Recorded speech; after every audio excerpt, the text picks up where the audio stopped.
Muito bom, é com muita alegria que nós estamos aqui. Quero mais uma vez dar as boas-vindas a todos, amém?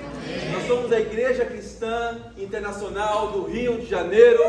A nossa missão aqui é a mesma missão de Atos 2, quando começou a igreja, que é fazer discípulos, amém? E é por isso que nós estamos aqui muito animados. Vamos começar com uma oração. Deus e Pai, muito obrigado pelo seu amor. Ajuda-nos, Pai eterno, a termos um coração cada vez mais parecido com o coração do seu Filho Jesus. Que no meio, Pai, de tantas pessoas, tantos habitantes, Pai eterno, desse planeta, Pai, o Senhor escolheu tão poucos, Pai, para que pudessem ter a oportunidade de serem salvos, Deus.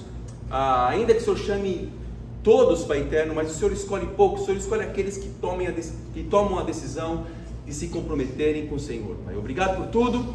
Esteja conosco agora. Inspira-nos, Pai eterno, ajuda-nos a sairmos aqui animados, Pai, para o Senhor, Deus, e que a vontade do Senhor sempre seja feita acima de tudo. Em nome de Jesus, oramos e agradecemos. Amém. Amém. Irmão, sabe quantos habitantes o planeta Terra, numa estimativa, já teve? Eu sei que hoje gira em torno de 8 bilhões de habitantes, mas se nós contarmos todas as pessoas, desde o início da humanidade até hoje, existe uma estimativa que nós já tivemos aqui nesse planeta 118 bilhões de pessoas vivas. E desses 118 bilhões, nós somos 6,5% hoje vivos. Não? O resto já morreu. Agora eu pergunto para cada um de nós aqui, quantas pessoas você acha, nós só podemos supor isso obviamente, dessas 118 bilhões de pessoas foram salvas? Quantas pessoas será? Todas? A maioria? Ou a minoria? Eu não peço um número exato, mas eu estou dizendo talvez um número abrangente, não? Talvez falar de minoria, de metade ou de maioria. Obviamente, biblicamente falando, a minoria foi salva. Nem todas as pessoas são salvas. Nós fazemos parte de um grupo seleto de 6,5% de pessoas que já viveram no mundo. No meio delas, hoje, somos as únicas que têm chance de tomarmos decisões práticas que nos levam à salvação. Então nós temos um privilégio aqui, amém? Amém. No meio de 118 bilhões de pessoas, hoje, só nós aqui temos a chance, a oportunidade de termos um relacionamento com Deus. Dessas 8 bilhões de pessoas, cerca de 2 bilhões de pessoas, mais ou menos, são salvas. Quem são essas pessoas? As crianças, amém? Então as crianças são salvas. Jesus fala que nós precisamos ser como uma criança para entrarmos no reino de Deus, não?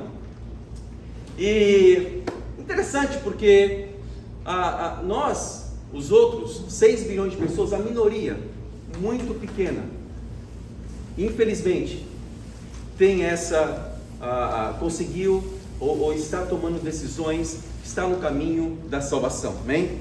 Vamos ler uma escritura que ilustra bastante isso. Mateus 7, versículo 13, vamos lá? Vamos. Mateus 7, 13.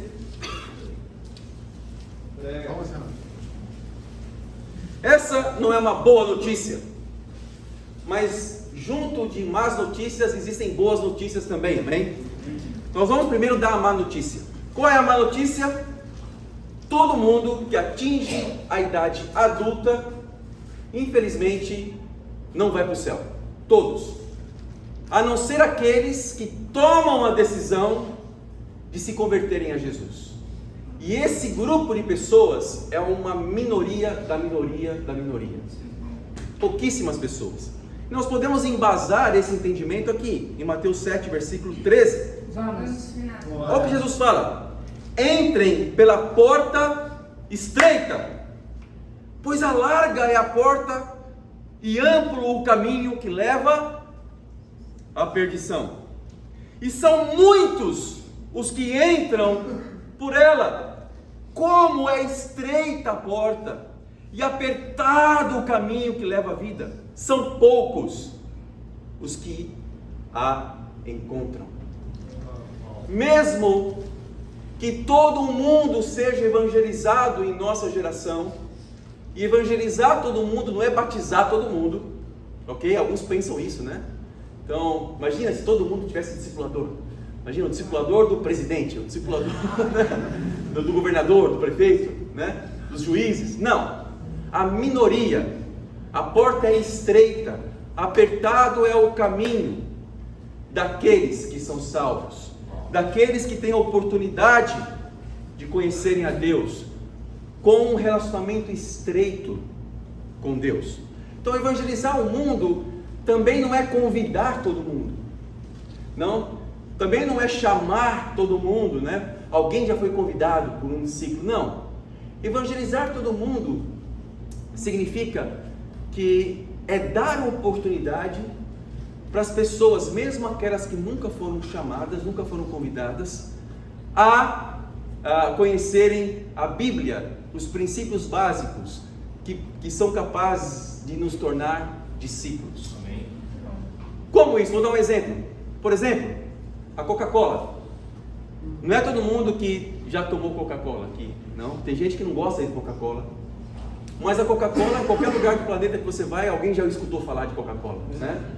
Então sabe o que é Coca-Cola. Então, talvez o Pelé, né? Nem todo mundo acha o Pelé melhor que o Maradona. Nem todo mundo gosta tanto assim do Pelé. Os brasileiros sim, os argentinos acho que não, né? Mas isso não significa que todo mundo não conheça necessariamente o Pelé. Num termo geral, ok? Obviamente tem lá uma pessoa que vive numa tribo, no meio do nada, e talvez nunca tenha escutado, mas são raras exceções. Então evangelizar é isso, é dar oportunidade para todo mundo saber, olha, se eu quiser ser discípulo, eu sei onde buscar, eu sei quais são as pessoas, não, que seguem esse caminho. Então eu tenho essa oportunidade. Então nós temos uma missão aqui, evangelizar o mundo. Amém. E essa missão tem um prazo, amém? Sim. Porque sempre precisamos de prazos. Acho que vou fazer um barulhinho aqui uma caixa, alguma coisa. Acho que é lá fora, ok. Então, porque precisamos de prazo, senão nós nos tornamos procrastinadores, né? Precisamos de um prazo. Imagina só, você está na universidade e o professor falar para você assim, olha, entreguem seus trabalhos para que vocês possam se formar na matéria. Mas não importa o prazo, você pode entregar agora, ou você pode entregar quando você tiver 89 anos de idade. Mas você vai se formar do mesmo jeito, né, no final do ano. Então, o que você vai fazer naturalmente falando?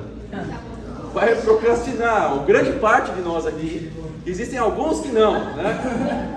Talvez eu visualize aqui alguns que não fariam isso. Então, o Marco não faria isso, não? O Marco entregaria no dia seguinte. Mas alguns de nós aqui talvez procrastinaria, deixaria para depois. Né? A Carol também entregaria no dia seguinte, não? Eu não vou falar aqui quem não entregaria. Eu não quero expor os corações dele. Mas precisamos de um prazo para isso. Porque nós temos que sonhar em ver isso na minha... Eu quero ver o mundo evangelizado. É meu desejo isso. É minha vontade. Então eu vou trabalhar intensamente para que aconteça na minha geração. Amém. E meu filho vai trabalhar para que aconteça na geração dele. Amém. Porque a ordem natural das coisas é que o pai morra antes do filho. Tomara que isso aconteça. Amém. Mas é isso. É fazer com que isso aconteça na minha geração. Amém. Então se eu tenho esse prazo, se eu tenho essa meta, se eu tenho esse sonho, que é muito mais do que uma meta, do que entregar um trabalho na faculdade, é um sonho. Eu tenho que trabalhar intensamente para que isso aconteça. Amém. Muito bom. Irmãos, vamos visualizar isso que Jesus falou aqui de uma forma muito espiritual. Nós podemos estar numa porta errada aqui. Se nós queremos um cristianismo confortável, nós vamos ter a falsa ilusão que estamos numa porta estreita, que estamos num caminho estreito, mas na verdade não estamos. Estar numa porta estreita é desconfortável. Estar num caminho estreito é como você entrar numa caverna e tem que passar por aquelas frestas, né? Frestas, por aqueles apertado. Eu tenho pavor disso, né? Imagina eu ficar entalado numa caverna e o bombeiro não chega. Imagina você morrer entalado numa caverna sem poder sair dali. Que terrível sensação, não? Você está lá preso, você não consegue se mexer, você vai morrer como? Sei lá, de fome, não? Desidratado, alguma coisa assim, sei lá, e morre do nada. Que terrível. Então é meio ruim isso, não? Acho que ninguém quer isso. Mas a porta é estreita. Temos que ralar para poder entrar no reino de Deus. Mas uma visão religiosa disso é que cristianismo traz conforto. Cristianismo é uma bênção, sem dúvida é uma bênção, mas uma bênção numa mentalidade de eu ficar confortável, não? Ir para a igreja somente aos domingos, escutar uma pregação que conforte o meu coração, e daí eu posso dizer que eu sirvo a Deus. Mas eu não estou ralando, me envolvendo na vida de pessoas para que outras pessoas também se tornem discípulas. Se eu não estou fazendo isso, e se eu não estou me arrependendo diariamente dos meus pecados, se eu não tenho a quem confessar meus pecados, porque na visão religiosa você só pode confessar pecados a Deus. Na visão bíblica fala que nós precisamos confessar os pecados uns aos outros. Amém. Tiago 5,16 está lá, confessem uns aos outros os seus pecados. Sim. Então é muito confortável estar num lugar onde eu só escuto pregações. Então, na verdade, nem preciso ir para a igreja para escutar pregações. Eu posso ficar no conforto do meu sofá e ligar a televisão e falar assim: que legal, já fui num culto de domingo. Eu consegui agora, já fiz minhas tarefas semanais com Deus. Não. É um caminho apertado. Nós temos que nos arrepender. Nós temos desafios bíblicos. Muitas pessoas são religiosas, mas não leem diariamente a Bíblia. Verdade. E falam que seguem a Deus. Mas talvez elas sigam a Deus de acordo com o que elas acham que seguem a Deus, e não com o caminho bíblico, verdadeiro, estreito, no qual nós precisamos estar firmes. O que nos anima, irmãos, é o fato de saber que outras pessoas aqui estão no mesmo caminho, estão perseverando, não? Passando por muitas dificuldades, mas dando todo o coração. Como por exemplo a Milena, amém? Tomou a decisão. Ela é uma inspiração, amém? Então ontem estava tendo um tempo discipulado, alguns viram, né? Meu tempo discipulado com o Mateus e com Larissa, enquanto alguns estavam tendo saída ali, né? Nós estávamos lá no tempo discipulado. E é interessante essa saída que nós vimos ontem, não? Todo mundo em casais ali, não? Tendo saída, mas 2 irmãos juntos lá, né? Falando do coração, né? Tom e Maurício, né? Então, quero falar mais do Maurício porque ele zoa com muitas pessoas. Então, se a pessoa zoa com muita gente, então ele é também alvo, né? De ser... Mas amém, vamos lá. Mas deu certo depois eles tiveram saída com alguns irmãos. Se arrependeram, né? Mas estávamos lá tendo tempo e Mateus e Larissa falaram da Milena, não? E falaram coisas muito positivas. Então, quanto a Milena tem animado o coração de Mateus e Larissa, e por consequência disso, animado o coração de toda a igreja, por estar no caminho estreito, por ter tomado as decisões, ainda que tenha tido um passado religioso, ela tomou a decisão de não deixar a religiosidade dominá-la, mas sim ser uma discípula comprometida com todo o coração. E as duas estão sentadas juntas aí, as duas que moram juntas lá, juntas não, no mesmo, na Rocinha, não, as duas moram lá, não? Então agora a Ana Luísa tem uma companheira, é incrível, não, isso anima muito o nosso coração, em ver essas coisas. Por quê? Porque quando nós estamos no caminho estreito e vemos outras pessoas nesse caminho, nós consequentemente ficamos também alegres e felizes, amém? O ser humano tem dificuldade em aceitar verdades que o desafiam para mudar de vida. Isso é natural. Então não se sinta mal se você tem essas dificuldades. Todos nós temos. Ninguém quer que seu calo seja pisado, não seja apertado. Nós temos dificuldades. O ponto é o quanto nós estamos dispostos a passar por isso, para que a vontade de Deus prevaleça na nossa vida. Pessoas não levam a sério, muitas vezes, aquilo que elas não enxergam. Então, nós vamos falar sobre isso hoje. Tem uma citação aqui de Clarice Lispector. Ela fala o seguinte: o óbvio é a verdade mais difícil de se enxergar. Por quê? Porque às vezes o óbvio é uma verdade que nós não queremos enxergar porque nós não queremos mudar. É interessante isso, não? Existem algumas frases aí de efeito que são interessantes. Então, o óbvio, às vezes nós não queremos, às vezes é algo automático. Tudo aquilo que nos desafia, nós deixamos para depois, não? Colocamos para debaixo do tapete, porque nós não queremos mudar. Por isso que o tema da pregação hoje é: veja o óbvio, amém? Amém. Veja o óbvio. E uma vez que nós enxergamos o óbvio e tomamos decisões de lidar com coisas reais em nossas vidas, transformação começa a acontecer no nosso coração. Hoje eu queria ter pregado uma pregação sobre dilúvio, mas como não tivemos dilúvio, obrigado, Deus. Eu resolvi fazer uma pregação de fé inspirada no Tom, amém? Tivemos um culto de semana na quinta-feira, lá na UERJ, e eu estava pensando assim, bom, nós vamos ter a Devo no sábado, mas tem 600 milímetros de água no céu para cair sobre nossas cabeças, não? E parece que o ápice disso seria na sexta e no sábado, né? E o Tom falou assim: não, mas nós vamos fazer a nossa Devo lá no Museu do Amanhã. Eu pensei assim, Museu do Amanhã? Eu acho que não vai dar certo, Tom. Eu acho que vai ficar meio ruim, não. Eu acho que é bom a gente ter um plano B. Foi o que eu falei na quinta-feira. O Tom falou assim: não, eu tenho fé, não vai chover. Isso, ao mesmo tempo, me desafiou. Como eu fiquei com o pé atrás, não, eu fiquei, não sei não, hein? Tanto que quando eu fui para lá, eu levei meu guarda-chuva. Será que vai acontecer aqui? Eu sou mais velho, eu posso tomar tanta chuva assim como esses jovens podem, né? Acabei de pegar dengue, covid, sei lá que eu peguei lá. Eu não quero pegar uma outra gripe. Mas o que aconteceu é que Deus colocou uma redoma sobre o Rio de Janeiro.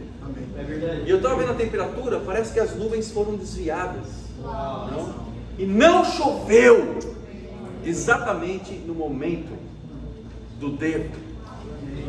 E para completar, para que Deus pudesse realmente falar que eu fiz isso, choveu um pouquinho depois. Assim que acabou o Devo, deu vamos falar aqui, um chuvisco, né? Eu ia falar garoa, né? Então chuviscou. Olha que interessante, não? Isso me inspira muito. Foi uma fé que me inspirou bastante, não? Então eu falei assim: eu não vou falar sobre dilúvio, eu vou falar sobre fé. Amém. Então nós podemos ter fé necessária para mover as nuvens, não? Para mover montanhas. E nós cantamos aquela canção, né? Sobre as águas. Que na verdade poderia ser sob as águas que estão no céu, né?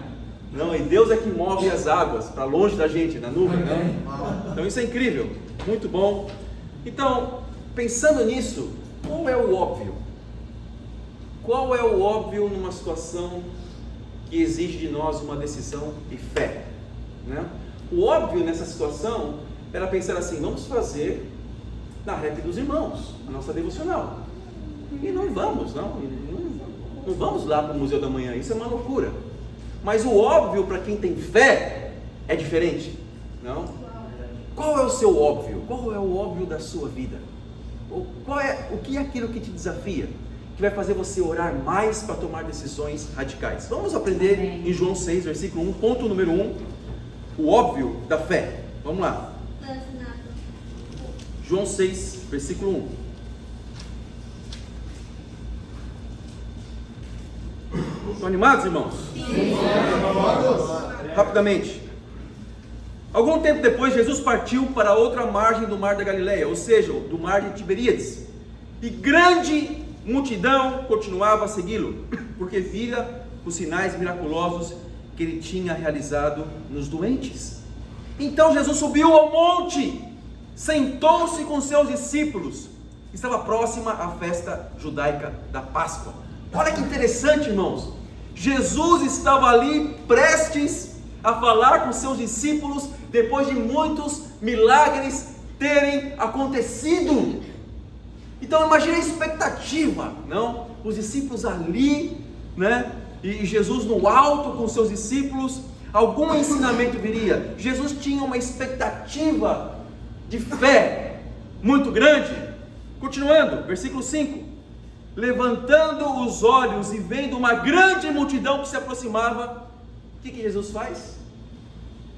Jesus agora lança um desafio do óbvio para quem tem fé. Fala assim: Jesus disse a Filipe: onde compraremos pão para esse povo comer? Fez essa pergunta, olha que interessante. Esse versículo é muito importante. Fez essa pergunta apenas para quê? Para pô-lo à prova, pois já tinha em mente o que ia fazer. Você reparou nesse versículo antes? Então, Jesus só queria uma coisa: colocar à prova um dos seus discípulos ou os seus discípulos. Não? Porque colocando à prova Filipe, colocaria à prova todos os outros também. Então Jesus é assim, Deus é assim em nossas vidas. Muitas vezes Ele nos coloca à prova para saber até onde vai a nossa fé. Porque a obviedade para Deus, o que é sobrenatural para nós, para Deus é natural. O que nos espanta, o que nos faz, uau, ficarmos perplexos, para Deus é algo muito comum.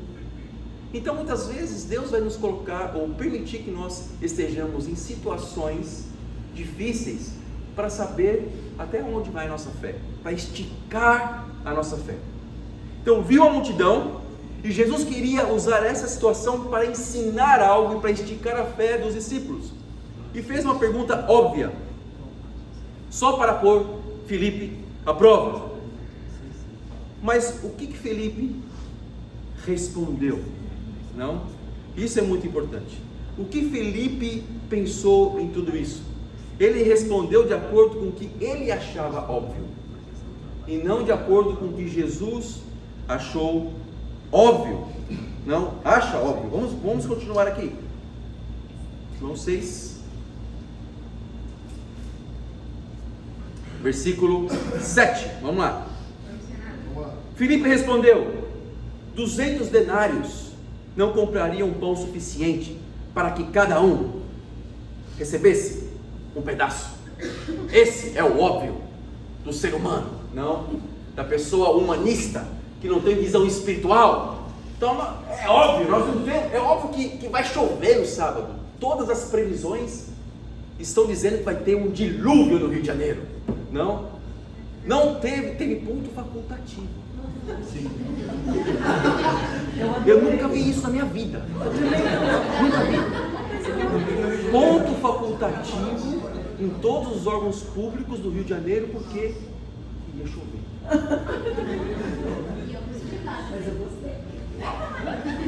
Daí eu vi o prefeito falando que ainda bem que não choveu. Ao menos nos preparamos, não? Então eu estava mais ou menos como prefeito, não? Então eu estava decretando o ponto facultativo da devocional na minha mente, no meu coração, né? E assim estava Filipe ali, né? E eu me enquadro nesse espectro aqui que nós estamos vendo na Bíblia, né? Eu pequei no meu coração, porque falta de fé é um pecado que desagrada muito a Deus. Eu me envergonho disso, né? Mas que bom que nós temos homens de fé aqui na igreja. Amém. Que quando um fraqueja, o outro vai lá e não fala que vai acontecer e acontece, né? Isso é muito bom. Eu fico muito feliz com isso, né? E assim somos nós, somos o corpo de Cristo. Nós vemos Jesus aqui no meio de nós. Aquele que nós temos falha, nós vemos no irmão, e esse irmão nos ajuda, né? Aquilo que eu tenho de positivo, o irmão vê, e assim nós estamos caminhando como o corpo de Cristo. Nós vemos Jesus aqui na igreja. Sim. Mas Filipe infelizmente estava ali, não? O seu óbvio era diferente, e Jesus conseguiu revelar o coração dele, né? Jesus faz o mesmo com você, em várias situações da sua vida. Quando você está estudando a Bíblia com alguém, podemos ver o nosso óbvio, ou podemos ver o óbvio de Deus, e confiar que a palavra de Deus pode mudar os corações. Amém. Isso pode acontecer também em coisas seculares, não? Na busca de um trabalho,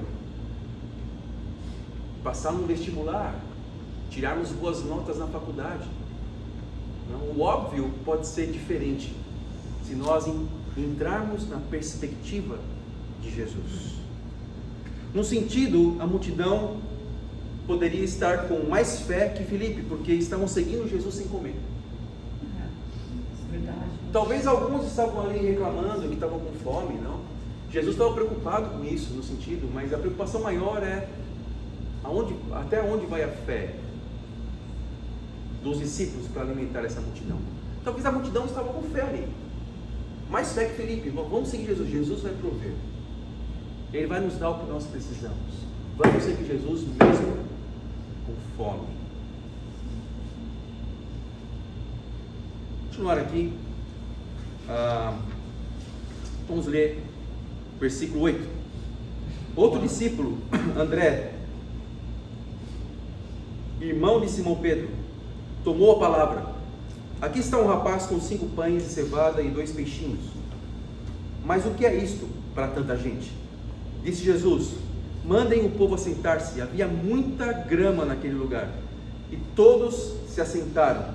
Eram cerca de 5.000 homens.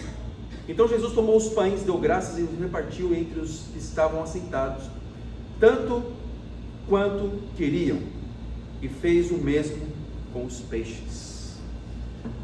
A obviedade de Jesus, a multidão seria alimentada. A obviedade de Filipe e de André, que nunca aquela multidão seria alimentada com tão pouco alimento e tão pouco dinheiro. Nós temos uma multidão faminta nesse mundo, faminta espiritualmente. Muitas vezes elas nem sabem que estão famintas espiritualmente. Por quê? Porque elas se sustentam com pequeníssimas migalhas, achando que aquilo é suficiente para sustentar a sua fé. Então, tem pessoas que seguem doutrinas falsas, pessoas que distorcem a Bíblia, justamente por quê? Porque acham que aquilo é a única coisa que eu tenho, é a pouquíssima coisa que eu tenho para que eu possa ter um relacionamento com Deus. Nós somos muito privilegiados aqui. Por quê? Porque nós temos a Bíblia, lemos a Bíblia todos os dias, estudamos a Bíblia com as pessoas e sabemos o processo correto de salvação, aquilo que realmente pode salvar as pessoas. Nós temos o discipulado, nós temos a quem poder conversar e confessar os nossos pecados. Nós temos muita riqueza aqui, mas muitas vezes nós não compartilhamos essa riqueza. Então essa multidão faminta que está ao nosso redor, que está ali, eles não sabem onde eles estão. Porém, quando nós estudamos a Bíblia com essas pessoas, nós estamos abrindo os olhos espirituais para que elas possam enxergar a verdadeira maneira que Deus aceita as pessoas.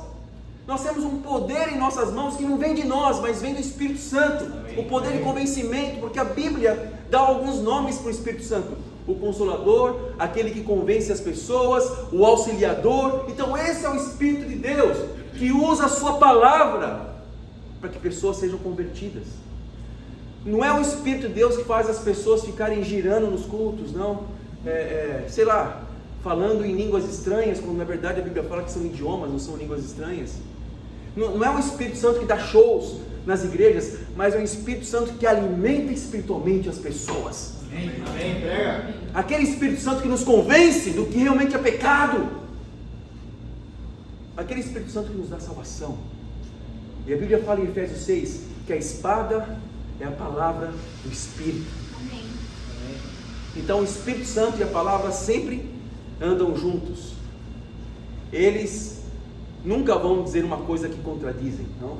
Um ao outro. Então esse é esse poder que Deus dá a cada um de nós. para convencermos as pessoas. O que fazemos com esse poder? Não? Mas olha, irmãos, para terminar, as peripécias de Filipe não terminam aqui. Como se não bastasse o aprendizado em João 6, Filipe ainda era um discípulo que não entendia profundamente Jesus, lá em João 14. Vamos terminar com essa escritura. João 14, versículo 5. Vamos, Renato. Vamos, Renato. Vamos. João 14, versículo 5. Prega. Olha que interessante. Ponto número 2. A obviedade da fé, parte 2. Bem criativo, não? Disse-lhe Tomé: Senhor, não sabemos para onde vais, como então podemos saber o caminho? Porque Jesus antes está fortalecendo os discípulos, falando do caminho, não? Ele é o caminho, a verdade, a vida, não? E daí versículo 6, respondeu Jesus: eu sou o caminho, a verdade e a vida, ninguém vem ao Pai, a não ser por mim. Se vocês realmente me conhecessem, conheceriam também o meu Pai. Já agora vocês o conhecem e o têm visto. Disse Filipe, olha só, depois de tudo, depois de ver os pães multiplicados, depois de ver que aqueles 200 denários ali não foram mais que suficientes, né? Então, olha só, Senhor, mostra-nos o Pai e isso nos basta. Jesus acabou de falar que Ele é o caminho. E Filipe aqui está, sabe aquela pessoa que entende a piada só depois de 30 minutos? Acho que Filipe era mais ou menos assim, não? Você não me conhece, Filipe, mesmo depois de eu ter estado com vocês durante tanto tempo. Quem me vê, vê o Pai. Como você pode dizer, mostra-nos o Pai? Você não crê que eu estou no Pai e que o Pai está em mim? As palavras que eu digo não são apenas minhas. Ao contrário, o Pai que vive em mim está realizando a sua obra. Creia em mim quando digo que estou no Pai e que o Pai está em mim. Ou pelo menos creiam por causa das mesmas obras. Digo a verdade, aquele que crê em mim fará também as obras que tenho realizado. Essa é uma evidência que estamos no caminho certo. Fazemos as obras que Cristo tem realizado. E quais são as obras de Jesus? As mais importantes: fazer discípulos.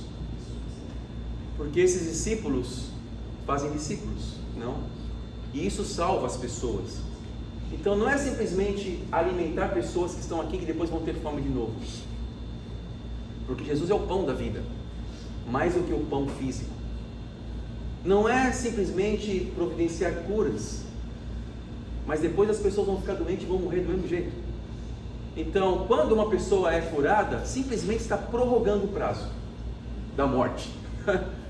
Então não está, ok, a pessoa poderia morrer por causa de uma certa doença, mas não morreu, ok, foi curada, aconteceu ali um milagre, mas apenas prorrogou o prazo.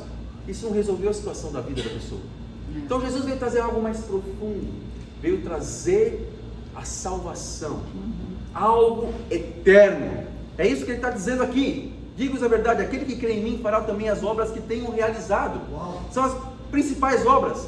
Fará coisas ainda maiores do que estas, porque estou indo para o Pai. E eu farei o que vocês pedirem em meu nome, para que o Pai seja glorificado no Filho.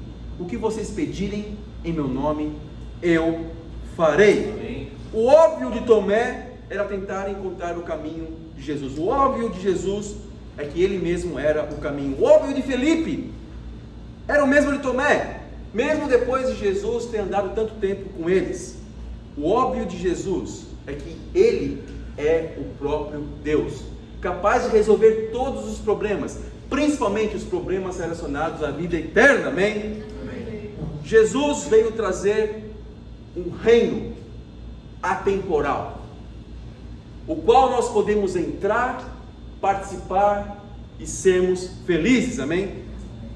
Pergunta: você que está estudando a Bíblia, você está aceitando ou na expectativa de ser preenchido, ter a sua vida preenchida de acordo com o que você acha óbvio, ou você tem uma visão do óbvio espiritual? Não. Nós precisamos limpar a nossa mente de todas as tradições, de tudo aquilo que nós acumulamos de conhecimento. Limpar a nossa mente sem preconceito nenhum, para que a palavra de Deus fale mais alto. Obviamente nós temos experiências de vida aqui, elas contam muito. Passamos por dificuldades, e talvez essas dificuldades estão sendo usadas por Deus para que você reconheça a obviedade de Deus, aquilo que Deus quer para a sua vida. Sim. E eu concordo com isso, mas às vezes essa experiência de vida pode nos tornar também orgulhosos. Pessoas que acreditam muito mais em si do que no poder da palavra. Ou seja, pessoas que acham que eu já tentei e não consigo mais, porque eu não sei como que é. Não? Achando que as suas atitudes são suficientes para levar uma vida tranquila e em paz. Não. A Bíblia, Jesus, Ele é capaz de mudar cada um de nós. Por mais que nós pensemos que não. Só basta uma coisa: ter mais fé na palavra do que em mim mesmo. Ter mais fé na palavra do que nas minhas fórmulas matemáticas de vida. E quando nós fazemos isso, nós nos colocamos à disposição de Deus. Mesmo Tomé e Felipe, sendo pessoas tão limitadas nessa ocasião, depois que Jesus morreu, ressuscitou, chegou o Espírito de Deus, não? Eles foram pessoas que se dedicaram completamente a Jesus. Olha que inspiração muito grande. Eles tinham, por enquanto, eles tinham ao menos uma coisa: uma coragem que levava eles a demonstrarem a sua falta de fé. Mas ao menos tinha uma certa coragem aqui, né? E às vezes eu vejo isso, às vezes eu sou assim também, né? Eu tenho a coragem daqueles que vão passar vergonha. A força da coragem do que vai passar vergonha. Mas isso foi importante. Mesmo assim eles expressaram o coração. Eles foram repreendidos por Jesus, né? Então o que aconteceu com eles? Depois a história conta, por exemplo, que Tomé, ele passou de uma presa por um leão corajoso. Há relatos que dizem que ele morreu a flechadas durante suas orações, e sua morte teria sido encomendada pelo rei de Milapura, uma cidade indiana de Madras, no ano 53 depois de Cristo. Olha que interessante. A história remonta que Filipe também se tornou um leão. Há estudiosos que acreditam que ele morreu enforcado, apedrejado e até crucificado em Hierápolis, na Ásia. O que fez esses homens agora darem suas vidas, não, pelo Evangelho? O que fez isso? A fé. O óbvio agora não era mais o que eles pensavam. O óbvio agora é o seu próprio relacionamento com Deus, que encheu esses homens de fé. E não somente eles, todos os discípulos foram martirizados. Até João foi martirizado, não morreu, mas ele foi, a história conta que ele foi escaldado, não, num barril de óleo. Colocaram ele lá em óleo fervente, não, antes dele ser exilado na ilha de Patmos. Olha que interessante, né? Pessoas deram todo o coração. Por quê? Porque a vida nesse mundo não importa mais. O que importa é a minha vida eterna. Qual é a vida que importa para você? A desse mundo ou a vida eterna? Chega um momento que a ficha cai, irmãos. Tomamos decisões radicais em nossas vidas. Verdade. Então é por isso que nós somos discípulos. Estamos aprendendo a cada dia a ter um relacionamento íntimo com o nosso Deus. Deus olha para aquilo que você será no futuro. Esse é meu consolo. Eu me olho no espelho e falo assim: nossa, tem muita coisa para mudar. Mas Deus olha aquele Renato no futuro? Não. Deus olha para o Luan no futuro. Amém. Deus olha para o Caio no futuro. Amém. Maria José. Deus olha para o Marcelo no futuro. Amém. Estamos aí muitas vezes em altos e baixos, mas Deus olha. Deus ele fala: olha, persevera. Um dia a ficha vai cair. Não? E sabe quando a ficha vai cair? Quando estivermos diante de Deus. Né? Ele vai nos enxergar como Jesus. Mesmo nós no espelho não olhamos a nós mesmos como Jesus. Por quê? Porque essa é a misericórdia de Deus. E eu deixo para Deus explicar isso. E a Deus sejam dadas todas as glórias. Amém.